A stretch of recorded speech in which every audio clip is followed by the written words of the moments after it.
Donc, Alassane est psychologue de formation. Il a travaillé depuis pas mal d'années dans les urgences en santé mentale et soutien psychosocial. Nous, on se connaît donc parce qu'on a travaillé ensemble à Action contre la faim. Il a travaillé entre autres au Burkina Faso avec ACF, où il était co-lead du GTT SMSPS. Et puis là, je lui ai proposé de venir partager avec nous son expérience en tant qu'expert déployé par le RVO. Donc, vous savez, c'est le mécanisme des Pays-Bas qu'on peut solliciter pour avoir un appui au GTT ponctuel ou pour créer un GTT. Et donc, Alassane, dans ce cadre-là, est parti appuyer Madagascar, dans lequel il n'y avait pas de GTT, pour la mise en place d'un GTT avec Mial, hébergé par Mial, que vous venez de voir, qui est à Action contre la faim et qui avait fait cette demande. Voilà. Et merci beaucoup, Cécile, pour cette présentation et aussi pour aussi tout ton appui le long de mon déploiement à Madagascar. Je vais partager en même temps mon écran pour me lancer dans la présentation. Donc, on prend un temps après la présentation d'Alassane pour des questions. Donc, si vous avez des questions, vous pouvez les mettre dans le chat ou les garder en tête et puis on fera questions-réponses à la fin de la présentation. OK, merci beaucoup pour cette opportunité, c'est celle de vous partager mon expérience passée aux côtés de Miel et votre collègue de Madagascar. Alors, j'étais déployé pour initialement 3 mois avec des objectifs précis, renforcer la coordination de la santé mentale et sociale et l'activation du groupe de travail de santé mentale et sociale. Et j'avais eu, par après, aussi une prolongation pour finaliser un certain nombre de tâches que je vais vous partager plus tard. Alors, je vais commencer par vous parler du contexte de Madagascar tel que je l'ai appréhendé. Euh, Comme vous voyez bien l'image, à Madagascar, il n'y a pas des urgences liées au conflit armé, mais plutôt à tout ce qui est le changement climatique via les cyclones, les inondations, sécheresses et autres situations. Alors, tout d'abord, une petite présentation de l'île Madagascar, qui est une île magnifique que j'ai trouvée, d'une superficie de plus de 500 000 kilomètres carrés, qui est située quand même dans l'océan Indien, doit être la plus grande île de l'océan Indien et la quatrième grande île au monde. Selon les projections de la population 2025, on estime jusqu'à 33 millions de la population qui habite cette île, dont la moitié réside dans la capitale, qui est Antananarivo, que vous voyez sur le point rouge, une forte concentration au niveau de la capitale. C'est un pays que je peux vous dire qu'il est paradisiaque et qui est couramment malheureusement éprouvé par des catastrophes naturelles récurrentes. J'ai cité tantôt les cyclones, les sécheresses et les inondations liées à toutes ces situations climatiques. Et euh, selon le plan national de réponse humanitaire, on estime pour 2025 jusqu'à 2,5 millions de personnes qui seraient affectées par cette urgence climatique. Alors, le plan de réponse humanitaire cible jusqu'à 5,9 personnes qui seraient vulnérables et qui sont ciblés comme ayant un besoin de réponse humanitaire à Madagascar pour 2025-2026, donc la projection des plans de réponse. Et les interventions, si on va parler de cela, les interventions santé mentale, soutien psychosocial qui font face aussi à des défis majeurs, euh, notamment la coordination de ces interventions qui sont disparates et aussi pas focus sur l'urgence, alors qu'il y a énormément de réponses qui sont attendues dans ces localités qui sont couramment infectées. Et aussi les défis liés à l'intégration de la santé mentale psychosociale de la multisectorialité, l'interclasse, qui restait quand même un point assez crucial qui n'était pas développé. Bon, pour vous donner un peu zoom sur les ressources humaines dans le domaine de la santé mentale et psychosociale, selon mes entretiens avec des associations, les ministères de la Santé, des autres acteurs qui sont sur place, j'ai pu croiser des informations. On peut citer jusqu'à 24 psychiatres qui sont pour le pays. Et rappelez-vous, avec ces 33 millions de population, qui seraient en besoin de ces services. Par rapport à cela, vous voyez le ratio. Mais il faut noter que aussi la majorité de ces psychiatres ne sont même pas sur place à Madagascar, ils sont vivant à l'étranger pour ces services. Il y a un psychologue qui est recruté par l'État qui travaille dans l'hôpital de Tana, l'hôpital de référence de Tana. Et, mais à côté, il y a quand même des travailleurs sociaux, jusqu'à plus de 5000 travailleurs sociaux qui sont formés et qui sont déployés dans les communes, dans les provinces pour apporter des services sociaux auprès de la communauté. À côté de ça, on note aussi une forte sollicitation quand il y a un besoin de soutien ou des services en santé mentale et psychosociale. La population font plutôt recours à ce qu'elles appellent le Toubi. Le Toubi, c'est une entité religieuse de l'Église qui offre un certain nombre de soutiens et aussi qui ont euh, des capacités de faire des formations de base pour améliorer les capacités d'écoute, d'autres orientations au sein de ces entités. Alors, on note deux universités qui offrent quand même la formation en psychologie, dans une université privée qui est l'Université catholique de Madagascar, que c'est seulement cette université catholique de Madagascar qui est privée qui offre la formation sur l'option psychologie clinique. Et à la date, selon mes entretiens aussi avec cette université, ils ont formé jusqu'à 54 psychologues, au moins c'est bac plus 5, et qui sont sur place, mais dont l'intégration reste assez libérale. OK, et aussi, quand on voit tous ces défis, aussi la rareté des ressources qualifiées, c'est dans ce contexte-là que les acteurs ont vu la nécessité de faire appel à l'appui d'experts en santé mentale et psychosociale. Il était décidé que c'était Action contre la faim qui assurerait cet hébergement et que donc tout ce processus a été fait par Action contre la faim pour que je me retrouve à Madagascar et donc je profite pour remercier la confiance placée à ma personne. Alors, de façon globale, quand j'étais sollicité pour appuyer, il y a un certain nombre des points qui étaient attendus de ma part, c'est de mettre en place le groupe de travail technique santé mentale et psychosociale et aussi assurer le renforcement de la coordination via tout ce qui est renforcement des capacités d'abord des collègues et aussi des acteurs membres du GTT et aussi des acteurs au niveau de l'entreprise et assurer ou promouvoir l'importance des interventions santé mentale et psychosociales en situation d'urgence.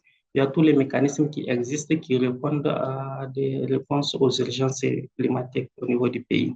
Et aussi réaliser la cartographie des acteurs des services disponibles, notamment dans la zone sud, qui était la zone plus vulnérable par des cyclones périodiques lors de la période d'intervention, mois de janvier-février. Alors, pour le premier point, c'est celui-ci de mettre en place le groupe de travail technique santé mentale et psychosociale. Je vous présente ici un peu le process sur lequel nous sommes partis pour arriver à l'activation de ce GTT à Madagascar. Premièrement, quand je suis arrivé, j'ai focalisé à prendre connaissance des documents stratégiques qui existent, tout ce qui est les politiques de santé mentale du ministère de la Santé, la population et d'autres entités qui s'occupent de l'urgence et aussi les politiques des acteurs qui interviennent pour essayer de comprendre quelle était la place qui était réservée à la santé mentale et psychosociale et savoir comment pouvoir aborder les, les acteurs pour les mobiliser autour de cette demande. Et d'un autre côté, il était paru intéressant pour moi de comprendre un certain nombre de statuts d'association, puisque Madagascar, avant mon arrivée, on voudrait activer le GTT, mais il y avait ce qui était déjà placé qui s'appelait la plateforme de la santé mentale et soutien psychosocial. Donc, il y avait toute une confusion derrière, en pensant que les GTT allaient remplacer une plateforme. Alors, quand j'avais creusé pour comprendre, afin de marquer, c'est une association comme toute autre association avec statut, avec des missions, avec des présidents, ainsi de suite, comme toutes les organisations X. Donc là, cela m'a permis de nourrir des arguments pour nos échanges bilatéraux, aussi avec le ministère de la Santé, le ministère de la Population et des Solidarités, et aussi des échanges bilatéraux avec OCHA, avec les différents leads, co-leads des clusters, des agences UN, des ONG qui ont des interventions dans le domaine de la santé mentale, soutien psychosocial, et certaines associations locales qui aussi prodiguent des services de santé mentale, soutien psychosocial, afin de présenter la dynamique sur laquelle nous voulons parvenir et aussi de comprendre qu'est-ce qu'elle développe comme intervention en situation d'urgence ou bien en situation de... Et par la suite, nous avons organisé une session d'information et de sensibilisation avec là, nous avons profité d'un atelier du BNGRC, c'est le Bureau national de gestion des risques et catastrophes. Donc, c'est une activité étatique qui est rattachée à la primature qui s'occupe de tout ce qui est urgence au niveau du pays. Donc, même OCHA est lié à cette entité-là. Donc, c'est vraiment un fonctionnement spécifique à Madagascar où il y a une entité, une représentation forte de l'État. Et ensuite, il y a aussi des acteurs humanitaires qui sont à côté pour des interventions. Donc, nous avons profité de cette opportunité pour faire une présentation à ces acteurs multisectoriels, interclusters, pour les notions de base en santé mentale, aussi le mécanisme du groupe de travail technique santé mentale, comment il est important et nécessaire que la santé mentale et psychosociale soit intégrée dans des réponses en situation d'urgence. Et par la suite, nous avons organisé un atelier de présentation après tous ces rencontres bilatérales, ainsi de suite. Maintenant, tous ces acteurs étaient réunis en session d'atelier où les objectifs de la mission, lesquels je devrais assigner et présenter, et profiter aussi de présenter les mécanismes de groupes de travail technique, santé mentale, psychosociale sur l'architecture humanitaire, et des groupes de référence, comment ça s'intègre, et aussi les groupes au niveau national, comment ça s'articule. Un cadre qui a permis de clarifier, de lever beaucoup de questions se poser et nous permettre d'avancer sur la prochaine étape qui nous a permis de proposer les drafts de plans de travail, comment on va évoluer pour la mise en place du GTT, aussi les TDR, les drafts de TDR qui dégagent les différentes articulations, missions du GTT pour la mise en place. Après cela, nous avons organisé l'atelier de validation des TDR couplé avec tout ce qui, puisque quand on avait fait les drafts des TDR qui étaient ventilés, et en même temps, il était sollicité avec les délais de positionnement des acteurs qui ont fait des discussions à l'interne au sein de leur organisation et se positionner sur la position des leads ou co-leads entre les ONG, les agences, aussi les entités locaux comme les associations, les ministères de la Santé, population, aussi. Ensuite, il y a l'élection des collègues. Donc, quand on a eu ce déploiement, des positionnements de ces acteurs, à l'issue de l'atelier d'élection des collègues, donc il y a eu d'élection où il y a la plateforme santé mentale psychosociale est une association locale qui a aussi la personne qui, en termes de profil, une neuropsychiatre qui a quand même le profil de pouvoir gérer qui était plus suivi. Donc, cette association a récolté plus de votes pour être le lead. Ensuite, Action contre la faim comme collègue et l'OMS aussi comme collègue que nous allons voir plus tard. Après cette élection, donc il y a aussi, parce qu'on a opté dans l'architecture des termes de référence des missions des GTT, et le ministère de la Santé, le ministère de la Population et l'entité aussi des urgences, qu'ils aient des représentants permanents, donc des points focaux permanents. Donc procéder aussi à la nomination avec des lettres de nomination, des désignations, j'allais dire, des points focaux pour assurer la coordination du GTT. Donc, il y a un point focal du ministère de la Santé, du ministère de la Population, ainsi de suite. Après, donc, connaît l'équipe déjà sur place, l'équipe de coordination du GTT, les COLIT. Nous avions passé à l'étape de reconnaissance officielle du GTT par OCHA. Donc, on a présenté l'équipe, on a présenté les conférences aussi, tout ce qui est demande d'intégration dans l'architecture humanitaire à Madagascar, que le GTT intègre l'Antarctique, ainsi de suite. Et OCHA aussi faciliter la rencontre avec BNGRC, qui est le Bureau national de gestion des risques et catastrophes, pour la reconnaissance du GTT, aussi avec les différentes ouvertures d'intégration de la santé mentale et psychosociale dans tout ce qui est documents stratégiques de référence pour le pays, ce que ça intègre notamment tout ce qui est plan de réponse humanitaire, tout ce qui est plan de contingence pour des réponses aux urgences. Après cela, donc, le GTT s'est mis en activité courante selon son plan d'action, selon sa mission, ainsi de suite. Voilà comment cette étape s'est passée.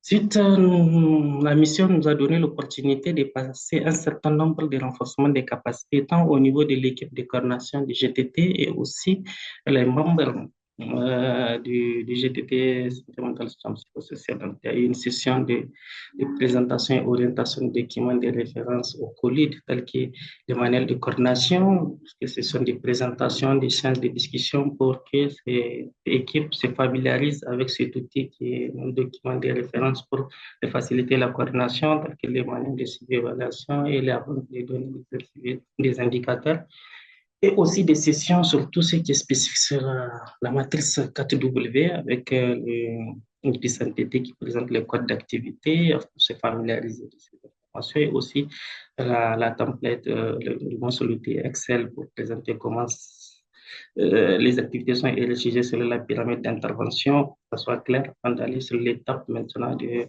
facturation des informations sur tout ce qui est cartographie et aussi partager normalement des liens, dans, entre autres celui des sites pour fournir les liens sur lesquels ils pourront piocher des informations, aller vers des ressources qui sont déjà disponibles et traduites en français. Il y a eu aussi des sessions d'orientation sur l'élaboration des notes de plaidoyer, parce qu'une des missions, c'est dans le plan d'action du GTT, c'est d'avoir un document qui guide sur quel axe de plaidoyer. Maintenant, l'équipe de coordination, les collègues vont se présenter. Donc, on a fait élaborer cela et aussi on a fait session de présentation sur comment, à travers le plan de plaidoyer, maintenant, passer sur une méthodologie de notes de plaidoyer qui sera adressée à un certain nombre de bailleurs, à un certain nombre d'organisateurs décisionnaires pour influencer l'intégration de la santé mentale sociale, la réponse climatique à Madagascar. Il y a aussi des sessions d'orientation sur l'intégration des services de santé mentale, système psychosocial, la santé en situation d'urgence. C'était une demande spécifique ici des acteurs de santé, notamment le MDM et les autres acteurs qui sont pour faire focus sur ces interventions ou ces décisions des formations ponctuelles qui ont été organisées.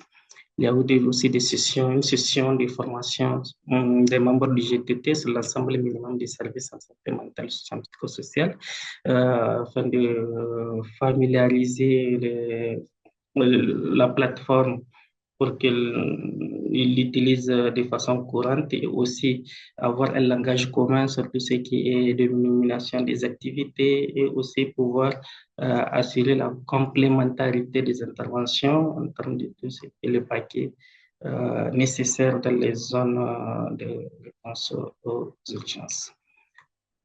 Et aussi, par rapport au point d'accompagnement de l'équipe de GTT et sur la promotion de l'intervention sentimentale sur la situation d'urgence, nous avons pu accompagner l'équipe, donc les collègues, dans l'élaboration des plans d'action annuels réalistes, adaptés au contexte et aussi l'élaboration des canevas de tout ce qui est pour harmoniser, en fait, faciliter la coordination des réunions qui, selon les plannings, les agendas des autres clusters, les autres groupes sectoriels, il était décidé d'avoir une réunion mensuelle qui se tient chaque troisième vendredi de mois afin d'éviter tout le chevauchement avec les autres réunions qui existent dans la plateforme de coordination et aussi l'élaboration d'un plan de plaidoyer que j'ai cité tantôt et la révision et validation aussi des plans stratégiques nationaux. Il y a eu l'opportunité pendant ma période qu'il y a eu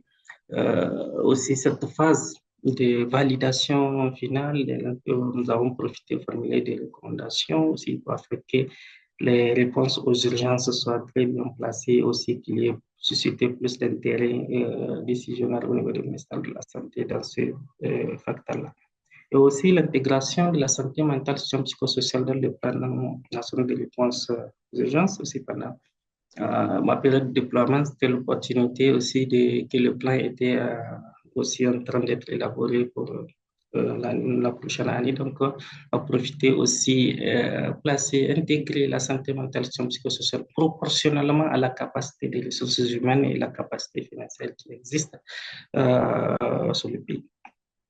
Et aussi l'intégration de la santé mentale et psychosociale dans le plan de contingence national. Donc, il y a le plan de contingence pour les réponses aux urgences. On a eu l'opportunité d'intégrer aussi proportionnellement aussi à la capacité qui existe sur place, notamment ici sur tout ce qui est sur le cluster protection et les domaines de compétences de protection de l'enfance, de violences basées sur les gens, aussi sur la partie santé et l'élaboration de notes indiquant comme la plus-value de la santé mentale et psychosociale dans les plans de contingence. C'était même à la demande du Bureau national de gestion des risques et catastrophes qui ont sollicité donc l'équipe de coordination du GTT avec mon appui de mettre en place d'élaborer une note qui explique la plus-value de l'intégration de la santé mentale afin de les faciliter aussi des échanges avec RH, étant donné que c'est directement rattaché à la primature,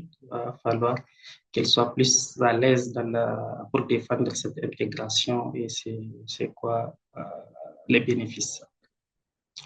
Alors, pour la cartographie des acteurs et des services, on va opter sur une méthodologie pour laquelle nous sommes euh, nous passons plus adaptés au contexte étant la méconnaissance de la santé mentale et psychosociale, faible capacité en termes de ressources humaines des secteurs psychiatres, psychologues qui existent. Donc, nous avons opté sur avoir organisé des sessions de présentation de la matrice, les codes des activités, la pyramide d'intervention, et aussi partage des exemples de cartographie lors des sessions des réunions périodiques pour qu'ils comprennent là où nous voulons arriver afin que ce soit un outil qui va être plus bénéfique à tout un chacun. Et nous avons passé par la numérisation de l'outil de matrice 4W sur l'outil pour faciliter la collecte des données. Donc, on codifie les activités et avec les sous-activités, avec les zones cibles, avec les bénéficiaires cibles pour une meilleure analyse des données et une meilleure prise de décision et plus facile à utiliser par l'équipe de coordination afin de donner leur orientation aux membres du GTT. Nous allons procéder par le test et correction de cette matrice en ligne afin que chacun soit à l'aise dans l'implémentation de ces informations pour enseigner les données. Et on a procédé à diffuser les liens pour commencer la collecte des données qui est jusqu'à mon départ pas clôturé. Normalement, je devrais continuer à porter cet appui jusqu'à la finalisation pour qu'on exporte ces données qui sont en train d'être collectées sur les fichiers Excel et la cartographie va être effective en termes d'analyse. Et m'a proposé une fiche de référencement, étant donné que c'était aussi une lacune identifiée, et c'est des orientations sans support qui se font entre les acteurs au niveau des communautés, au niveau des associations, au niveau des acteurs, au niveau des services déconcentrés de l'État.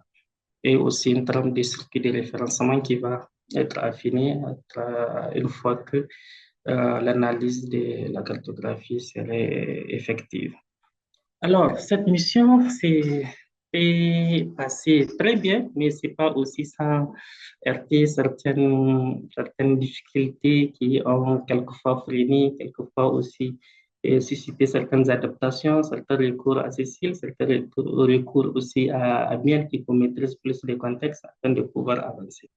Notre faible connaissance de la santé mentale, la situation d'urgence était un grand frein de démarrage au départ. Il faudrait mobiliser énormément d'énergie pour expliquer ce que c'est que la santé mentale, comment les situations d'urgence affectent les populations, en quoi ces réponses améliorent le bien-être, pourquoi c'est important. Il a fallu énormément de temps afin de pouvoir lancer sur ma mission sur laquelle on m'a demandé en premier. Il y a aussi l'absence des données en termes d'évaluation des besoins. Tout s'est fait, mais complètement manque d'informations. Sur les besoins, les évaluations se font. Il y a des ERP qui se font, les évaluations rapides de protection. Il y a d'autres évaluations multisectorielles où il y a des données de santé, de WASH, de nutrition, mais la santé mentale est quasiment absente en termes d'indicateurs qui pourront alerter sur certains besoins. Donc, adapté. Donc, je sais qu'il est obligé juste à faire des références à des données internationales sur, quand il y a des situations d'urgence, telle proportion des personnes seraient en besoin. Donc, on pourrait collecter ces informations sur place. Il y a aussi faible disponibilité des ressources humaines qualifiées. Il n'y a pas de psychologues dans les zones. Par exemple, je vous ai dit tantôt que l'université m'a avoué avoir formé jusqu'à 54 psychologues. J'ai fait des échanges avec certains responsables de santé mentale des ONG, des agences, qui disent que non, il faut l'effort, ils mettent un critère pour le recrutement. Ils ont besoin des psychologues, par exemple, pour la région du Sud ou pour la région du Nord, là où les situations d'urgence sont couramment restreintes. Sauf qu'ils n'acceptent pas d'aller vers ces zones. Rappelez-vous bien, la moitié de la population vit en capitale, donc il y a cette envie de rester en capitale aussi qui nourrit, qui fait que les personnes les plus vulnérables étaient plutôt privées de ces ressources rares qu'ils ont tellement besoin. Donc, d'où la nécessité maintenant de renforcer, de faire tout ce qui est de donner des orientations sur tout ce qui est des interventions psychologiques évolutives faites par les non-spécialistes, avoir peut-être une supervision ponctuelle, ainsi de suite. Et aussi, l'architecture humanitaire qui est spécifique à Madagascar, où la présence de l'entité étatique est fortement en avant, puisque tout ce qui est cluster, les leads sont des ministères. Maintenant, c'est les co-leads qui sont laissés soit à ONG, soit aux agences. Et même la coordination humanitaire OCHA n'a pas cette indépendance d'aller de façon prompte dans les réponses, puisqu'ils sont rattachés aussi à la BNGRC, qui est le Bureau national de gestion des risques et catastrophes. Donc, ça alourdit les réponses aux urgences, pas comme flou que nous le connaissons dans des zones autres où l'architecture humanitaire, elle répond à la même architecture au niveau mondial, international. Ces facteurs ont été un frein, même soit-il, pour avancer le plus rapidement sur ma mission. Alors, je vais vous partager aussi quelques leçons que j'ai tirées, quelques enseignements que j'ai tirés de certaines pratiques que j'ai eu à réaliser, notamment la sensibilisation des acteurs au démarrage, ça constitue un grand levier d'adhésion de tout acteurs. Donc, j'ai compris que le fait de prendre suffisamment de temps pour mobiliser les acteurs, les intervenants en situation d'urgence avant de procéder à la mise en place du GTT, ça favorise quand même l'adhésion, la reconnaissance du GTT, savoir qu'il y a une entité qui est en train de se mettre en place et ça suscite des questionnements Quand il y a des réunions, chacun pose ses questions et ça clarifie, ça permet de répondre, de clarifier et une grande partie des acteurs sont maintenant clarifiés sur cette entité et sur la place de la santé mentale et psychosociale dans les réponses aux urgences. Aussi la co-construction, le fait de faire ensemble, ça permet quand même de renforcer la pertinence de la santé mentale et l'appropriation aussi de ces données. Quand je suis arrivé, je vois 3 mois, avec tout ça là, il faut avancer vite, vite. Mais sans, si on ne prend pas le temps de réaliser certaines tâches avec les membres du GTT, et ça risquerait, après le départ aussi, on continue à solliciter, ah, telle chose, comment ça va se passer, ainsi de suite. Donc, moi, je trouve que ça serait intéressant pour des missions qui vont être celles de mettre en place un GTT, que ça soit un peu en termes de temporalité différenciée de certaines missions d'appui ponctuelles pour qu'on prenne suffisamment de temps à faire ensemble pour assurer cette appropriation et c'est ce qui va maintenir le colis dynamique et autonome. Après, bien qu'il y a un appui aussi de groupes de référence via Cécile XPI. Donc, si vous voulez avancer aussi plus rapidement, ça va être un peu limité de leur part quelquefois. Et aussi la reconnaissance institutionnelle qui est vraiment un grand atout pour ce qui est du GTT. Donc, ça va être appelé communauté de pratique. Mais cette reconnaissance, ça facilite parce que ça donne accès à tous les documents stratégiques au niveau du pays à cette équipe qui détient l'expertise de la santé mentale pour pouvoir intégrer, positionner les réponses de santé mentale, soutien psychosocial dans les documents stratégiques à réponse d'urgence. Par exemple, le plan de réponse humanitaire va être intégré dans tous les secteurs pour montrer la transversalité de la santé mentale, amener les acteurs à penser pas seulement se cloisonner sur leur spécificité, mais comprendre qu'ils devraient intégrer certains aspects. Et aussi, ça favorise la légitimité opérationnelle aussi du GTT.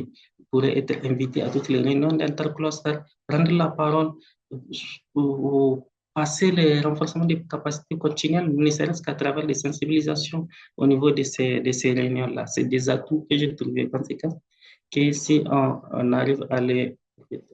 Et et pour y arriver, j'avais énormément reçu l'appui du groupe de référence via Cécile, que j'ai beaucoup dérangé. Ce changement de contexte où j'avais quitté le Burkina Faso, le conflit d'armée, maintenant aller dans un contexte euh, des urgences climatiques avec une méconnaissance des secteurs de santé mentale, mais avec son orientation, on a pu arriver à mettre tout cela en place.